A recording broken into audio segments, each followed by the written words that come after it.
أعوذ بالله من الشيطان الرجيم. بسم الله الرحمن الرحيم. نحمد الله ونشكره ونعوذ بالله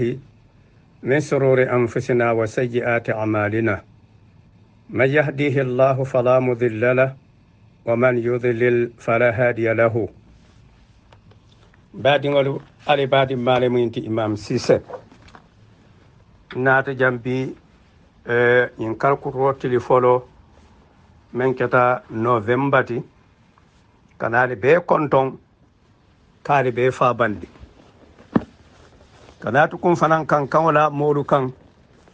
ali haalo men be kerin Gambia ni wato kono pour Canada mu wala anatana kumma ya baake men munta ko dinde wala ni saya me yalon ko abe kerin Gambia ko kumma ba mo kotangol yemen yalon ko imanke Gambia moluti anim mo kotangol yemen yalon ko imanke Gambia nyaton kolti nga kibaro moy WH duniya la kafo men be lorin adama dingol la jaralo kunyala wala ninyin ko mo fintita nan pour kay tande duniya bela ma nyamen be Gambia kay tande duniya bela ma nyamen be Gambia ko afatan na dino ko na nyamen doron man ra'a munkaran falyughayyirhu bi yadihi nim moome ye konkuoje kuome yaalon ko ku haramuriŋole mu aduŋa manke ku kendati imariñol ñanta ka simfañata a kuola imariñol ñanta ka simfañata a kuola wolu yewo ali haalole ke birintumo men ngam fansum mansa kunda soto mennu be lorin na kuñalula mbeela orfu kan wala mun na kuwol men yaalon koye sontalan na banko kan be mumela nko sike nyaton koti nye tombo nye jo nye la kulu beteyandi itol sikali na kulu topoto ntol sin na kulu nyasoto no wolman na ka songo ferending fono nye membe kerenu fo birin kibaro nyimbata nan woliya etole simfa nyamem fanan tamandi wala mu nyinte ka fonye ko dena no men nanga mo fata ani iko ye borol ñini men yalon ko be janjanding banko kan mennu kanyin ko sababu ñin dinkara ini wo ko le na tanye nimma sakunda sotota man sakunda me yalon ko atabe lorin adun ayalon fana nyanta men tamandila ko folo mu menti wala mu ñinti ko borol be kafula nyoka wato men kabula molu no ma jumale liyenin ko sababu jumale liyenin ko sababu yaw molu beta yesindi dinkira kilin anin kunda men benin ko nyin noma anin kunda me yalon ko to lebe marala nyin ko nyimma bire kungol to faduma kana murtu kum fanan ka kisisiro ke duniya kono idin duniya molu ye bulo la nyokan nyin fengolu batanan suomen kono banko men kan wo company nyin ini wo banko molie do ko ke ñofe pour ye bulo lawo modu kam ñene mu koti me yalon ko ncilañi mala hadiso akafa sallallahu alaihi wasallam kullukum ra'in wa kullukum mas'ulun an ra'iyatihi ñene mu hadiso let men yalon ko ke sayin kan wate o wati adun tan fonyono le sayin kauna katun ñene atin alqur'anu sotata man satalla ay alqur'ani kilinne jindi aman wati soto kafo ko wati alquran wala nyanta jila alay alquran kilinne jindin kan ayala dalolu ta aye ko alquran kono nabato cenyala anin na hakolu cenya talanda malu tema anin na kolu fanan nu tamanya nda malu tema alay ko alquran wala kono nkilani manata sallallahu alaihi wasallam anin ala sunno nata wala musilo men ni alon ko aye lanye pour ka tambi kan wo bulata wo kono nko ala hadiso wala atin nan ka kumolu nyunuta nke sayin kan mo moronding palaso ditela iye alqur'anu sika i kalitala man satallala dalo e kon benna nyin do ko kala nyamale adun nte ko ma fele kala je adun na do ko nyin ala hakumu mentin kam bakilala ko ibenna hako dilan na nyamin na jo kenyala anin munafango men be jo kono ndol ka fo men nako benefito anin benefito men be nafa men be o jo kono e ko ben na do ko kala wala nyam men fana be banko be nyaato akon be nyim do ko taala ala taala tola na la nyin kitabo nyin dun be nyim banko kan jantele ba taala dun be nyim banko dingolu mbe tankala le mbe la nafulo fana tankala adunta fatan fansi kala je ñenal mu quality men yalon ko niyake fa banda nci lañi mala ñin kuma kawñin ahlala yata ita fana ma ngadu man satalla fa wa yafu alquran o kono le ako inna aradna al amanata ala as-samawati wal ardi wal jibal fa abayna an yahmilnaha wa ashfaqnaha ako maralo anin ka kuwolu dunota men yalon ko mo be palaso le mo anin mo be hakole mo ala taala la dafem balu aya duno lekan iwo sita ala taala e ko duno men ba ko ma citiyoto anin hakoto ntoluta duno ta nola adama dingo lenata na nyin duno nyin ta bare ala taala ko adama dingo be nyin duno ta la wato men ala londo man futa dinkirato ko men bebe nyin koma nyin dinkira nka murnan jela gambia dindin jama ba fata dindin jama fanam be kurandin melnu konto lonta tubabu banko kan ngawale yiri ko lulong bare hani wo banko kan fanam molu men be jela kalamuta roma wara mansa kundala do ko le mo ka kisi ka long wolu molu nyunu toro me je soto sako molu men be santoto wol do man kontije oto niye kontije momen fata nyum ko la dena noluto anin dindingol men yalon koy kuliyata domandin moma kontolo bere wakata anin bi tema muna keta koto nyina mu nyinen kare dinkirat ale bor kabol kafu nyoma manza kunna ko ye bor kabol kafu nyoma anin bor to malu men yalon ko ituta je bari molu men yalon ko itolle tartanyin ko nyim kunna mamo ye mo aresi mamo ye mola dinkira soron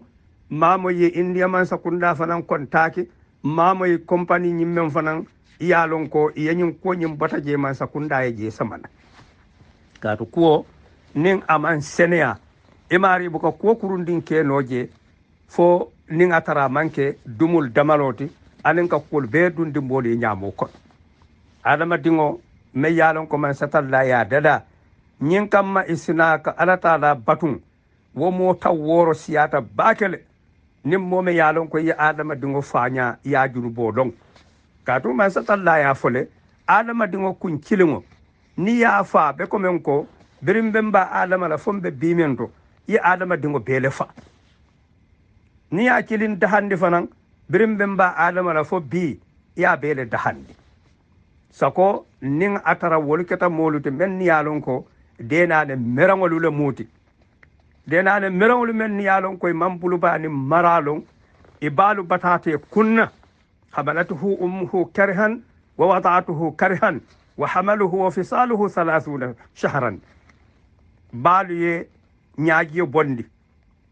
ye kundi molu ke ye nyamini ngolu ke ye tafalolu ke lopitane tani nala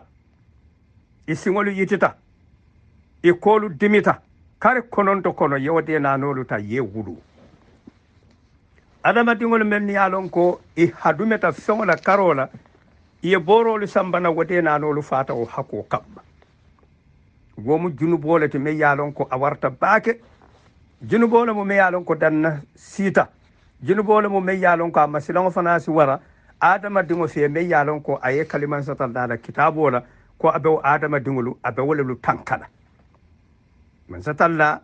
dena lolu la ko fata suratu takwir kono ala kuma jama bala fa suratu takwir kono nyin duniya la danyala ni alkiyama kul belala nyaadile munebe molu sotondila alkiyama fo afutata wa idhal maudatu su'ilat bi ayyi dhanbin qutilat fa afutata wa dinkrato nin tumo men fa molu dena nolu men yalon ko yefa hani ma gulu folo walla men yalon ko wuluta e nyinin karo kata dalilo muni atin na yefa indi karaman satalla man nyinala ala taala ye salamu le ka kumoto salami bakatango mune be wolu mari nyol sotola ali kiyama dungo mune be wolu mari nyol sotola ali kiyama dungo nyene atin nan nata bi pour ka kuma nyin ko nyinna anin corruption o membe Gambia banko kan banko kodobe sunyala banko kodobe halakila Gambia dingol be bataring mo dantan be banko kay be banko so be domala ni woleta yato nyako fo e ko politicien lo la mutu wallete mu opposition ole bare banko dingol ye hakko soto la kaba diamu la banko kunyala adun Gambia fanan meya bala fa wara kabo karanna la karola ngata opposition ole fanan molu men yalon ko opposition o muti opposition dantan wala opposition party dantan wala be tamo la banko kan barato mal men be jabe be fenyinola nin tubabu karandingol men wulita ay ma kan kay ma kan ke fo moliya sute banko kan samoy ba mo le kabe state house ninga diamuta fo moliya kan sute isamoy ko sama data man sakunda kan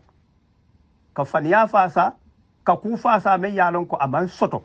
ka mol jikinde kula fana men yalon ko aman soto abe mo resilati wala mo ka adama de muta ka tapaleo tadula mu jahannama de man satallaya adu mari nyol fanan na kubuka beteya wala yatin na politique parti lu jamal men yalon ko be banko kan e manke politique parti wala mu mollati men yalon ko fenyin lalle mutu mo hadu mer wolle mutu adu adama dingo ni ka balu nyin dunya nyin kono buka balu fere la foka adama dingo le fere nyin kam makela dunya balu ta ka kasara ka dun dinya mo kono ala buka kayro ke fana nyin dunya nyin kono la alkiyamo fana buka beteya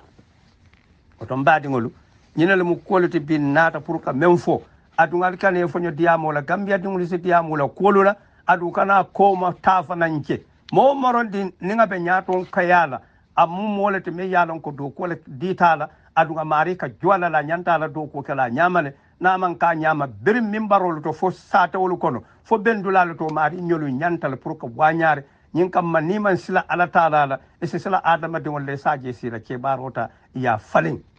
alibadi malamu inti imam sisa nata kali konton kali be mu mela tentu Gambia dingolu men yalon ko be bantam be duale suto nintilo ali melu fanan lube banko kan ali kaduni baleta alla banko e ali be modu danyin alla badingolu ali bañolu ali fañolu ali terolu alla ali falu ali be dawo darandin diaspora alama ale kayra kali alama ale barakatu alla simfa nyaluto aketa momoron dinti ibe patio patito Gambia ti wol bende be banta ape mo molde men yalon ko mo kallanke wol muti men lu fanan yalon ko mira kurungo bela alama ala taala ela miro lu falin men yalon fanan ko kuma kurungo ka bo da kono nendirolu nin kolla alama ala taala e kandande gandu nendiro nyim fanan ndiamu taala le a metale bari majen ka songo ferendim fo silan amantoro futata modum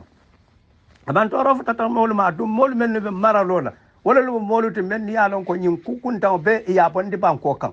bar ni tara maral lalu fawon ko banen dir kafo soto wala ka tara siri ka molu banen adu ke fam fo mol ko ndol ka man sakundale fasa kuma buka foto woto salon ko nyinu fana fawon lu molelti men yalon ko idabe o kumo kodol adun nana ya fole ko man sa wo man sa ini la kenya la kana nyinu fana ni men nata wala mu adama din doyati alin ka molu jebe batarin ka molu hadani kan anin ka kufana tamande me alon kasim olla bata dafa bari man na nyin kam maka kayro sambana boli alama ala taala yendi kanda alama ala sila dila alama ala jerinya dila alama ala taala kayro sabatin di Gambia banko kan alama ala nemo jindi Gambia banko kan alama man satalla ni jerindi silola bi maddihi wa karamihi wa judihi subhana rabbika rabbil izzati amma yasifun wassalamu ala al mursalin walhamdulillahi rabbil alamin albad ma imam sisa assalamu alaikum ورحمة الله تعالى وبركاته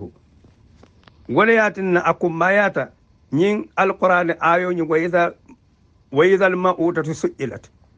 من ستالله نول نين كادا لمي بي نين كادا منياتنا يفا من يالون كو يكيفانو جاهليا واتو ولا سلام كم مفروكي بالوندي ونين تولو تابي ولو فتاتالي مولو من نين كفمي دونجي نامان كودو حدو موتي ka boro sambanan min commence ta ka denano lu fa fo ata denane tawwor denare tawworowla fo denano mi yalon ko ananga mo malon walun tolla jang hani ñuusuli men yalon ko local ñuusule mu sate nin sate walla jamana nin jamana be ñin kibaro fo jande wodu ni akata banko to ngobe banko men mansa kunda yalo ka menke wolube o molu be aresilale kawol be sindi sidin kirakili wo pharmacie ngo bebe soron dal wolu ka kisikisro kala fo janni akonyin abelo la wato men bar me ye gambia ko bala fa warana mansa kunda songo ferendi ninga keta nin ku jawle mu e kanyina ko me inin alata la nin adama dingol ye lahi dole ta mba kisikisele mba kisikisele nyin kisikisiro kono dena nolu men nu fata walla ko mam bo nyama kono maaje yewluta ye ares bari ngaje e ka mo ko tawlu ares politique kumo la dron ka fo ko mari ye president le Kadhafi walla mari president e kuce nyolu le Kadhafi woka ka banko men to man sakunda te amra wol sobe yatale ba o molu men be o man sakunda kono wol ye miro soto le bank o molu men be o man sakunda kono wol kasile ke mira al kiyamana ala taala e duno mel le ka wotumo e tol yamira be danna duniya janne nde danna duniya jang adu nyin duniya fanan kono ala taala ka citi kele nyin yatinna man sakunda le men lu baka ko ka nyama e dodo buka koku alu ngawa jele nga jenje sakontol la Gambia moten tol karandila wala bi nga jawara tajala banta nyame mo cende ba bar mo kurum balu tartala man sakunda ko nala bete akammala amela kolu tamandino nyanta tamandila nyaadile wo masi bo natana jawra la man sakunda soto ay banko modu fanan soto yaya jamme fanan nata ngaw fanan taje sanji mo anin saba alabanta nyaadi molu men lu beketam mo baatunu ala wato le nata la bay katam mon digoti fobere nañi man sakunda kuto nyin nata wo mo kurum bakatanolu wo mo fala bakatanolu wo safaha men yalon ko adama dim fa wala mu itolla do koti fo keta professionnel o tanin kam molu ngaybe ke bay banko kan ay wala taye bulande man sakunda ko bi nyinal ka man sakunda samba jibi nyinal ka Gambia tamandi te amera momen kam mo cendo sikala family ko ta kata fa akay bade dinko kono ninde nano fata o be wol miralal ba ninde nano fata o to wol mirala fa ferendinna nyin kuma kawme man satalla ka fo wa idan ma'udatu su'ilati nin tumo men dena nol men nu fata bala firingola ni yenda nyinin karita ala ko mune be kala wo koma ali mira jela ba ya mera nyin kuma kawme be wol sambala din kirale nyin kuma kawme to wol sambala din kirato me yewol sula wala muy konoti ani be men kelela hajoluti ani la duniya bal wo bisa nyame woluma wo miro soto bare mararo mu kulete me yalon ko kuma balal mu ko men be tama kam banko kan amanke kayroti ada manke fende fana me yalon ko abete ata adu men na da Gambia la suno wara baake karan nalu men yalon ko jikitela mem mu ilalo dinkirato wala mu nyinti ko nin kube cerin imam pare ka kuma foje me yalon ko atonya yata kallanci yata yedai ha jiyetay man kana yu'minu billahi wal yawmil akhir falyaqul khayran aw liyasmut nimmo dankeniyata ala taala la nala annabiyomo ada dankeniyata karan songo fanan naka men fo to nyalemu ala jero fanan mu to nyalate kayrole mu ate anim muslimolu anim mo kotanolu wo mari nyantana la yo ko fatam fansi moli ay seniya set ala taala la silokan ani adama dingol la mira ceddo kan kaatu adama dingol la mira ceddo be kabo man satalla la silola kan wol karan naadu nyanta wolel kela wol man nyanna kela moluti men yalon ko bina molu filindil ni ngata ray mari mawos no adute a warate fe ko mansa walla ko warata katambi adama dingol men nu ka fa wala fanan na ko buñata katambi banko molu be mu melala men ni yalon ko ya sindi yow kallanci ya diala ita mari nyanta la ke dey hadiso kan yindin karala man kana yu'minu billahi wal yawmil akhir falyaqul khayran ay kumo fa men to nyaata be kala dahati mo be mu melaya nin khayro ni nga taw ken wala fal yasmutu o mari nyanta la ay dey a damuta aya damuta nakaran nalu kam menke kam molu filindi bir ya jammena tubola fombe bimento karanda kilewolun kawla lije han sa ka fintine kana kuma ala ken wala to nyaati nyaadile mo yi ala taala la alquran o karan ay kilani mala hadiso lon sallallahu alaihi wasallam ay hikma soto fanan karanna kotawlu lonnal na karola wasina ye kumo fo bi sama ay na muru ay ala kumo do mutukum fana kala kumo explain nin karanna kuma asta kala kumo fatam fansi moliye doron isalon ko mari kamem fata fa mal la wala da malo kamem fu de na ne fa wota keno la kutu me yalon ko kuto nya malamati ku baraka malamati banko kan kafa ko mansa kunda mo man nyanna ka diya mole jumale mo mansa ntol ya fa mo mansa soto nga president la soto ya me yalon ko mol ka sindi la kan al orf nganyim fole bi mba fole bi fana mba fole sama orfu mu mente wala mu nyinte mol be d'accord tamenka ngo nga president sindi nga jolon day nga sabati diladi yala nga motolu diyala nga tamaran diyala nga jara na la dimbalu nga balu nyimma diyala mi yalon kontrol fa ma soto nyene mu president yat sanji lulu nga carte o fay nim man soma man la fi la do ko la nye bondiji kadiya mu ya manke kasiti ke ya marfana manke kasiti mo mal fo ko yeta ye president wonen adama di wala mate me yalon ko ata fanna na la bu nyaadam bar ni ngala ce baro man bete ya inyanta o falay القرآن الحديث وكجلفه من كان يؤمن بالله واليوم الآخر فليقل خيرا أو ليصمت نيماري تكارانتا أدو نيانتا ككمال كي دايل كاللو من بارو بكم ياري نيامن جيلا نيما صلى الله عليه وسلم على ديام دولا ولا ما على سبيك دولاتي نينكما بفلا وتا نيانتا كلا على لكاوت اتقوا الله وقولوا قولا سديدا يسسلا على تعالى للي فوقامت alimamo si sila ala taala ala miro to nabe lori wokutu bot alimamo si sila man sa talala abe kumo men bonde la adda ko no kumo kilingo kilinna kanyel lonko yuhasabu bihi yawmal qiyamah atemo molete men ya lonko ala taala ba cross la wada alkiyama du anyanta gele mira la folo president man ke momorondin to fo adama dingo president yamu palaso le torom amanke fo ferendin al wazifa men ya lonko do ko le mati taytul ya di maril bari woman ñannati ne manke adama dimoti woman ñannati ne man ñanna konte bole la kebaro la ani fo kan ani keko o se keno banko men to denane falalu yewlu bolebe tamale singola bar nim momen ye kuma fo president ma halni aya jalayla la do ko ka wonyanta sorondan wonyanta aresla o mo le president wol mo ne banko sifat ngana murtu kum fana nga jodi siyari soto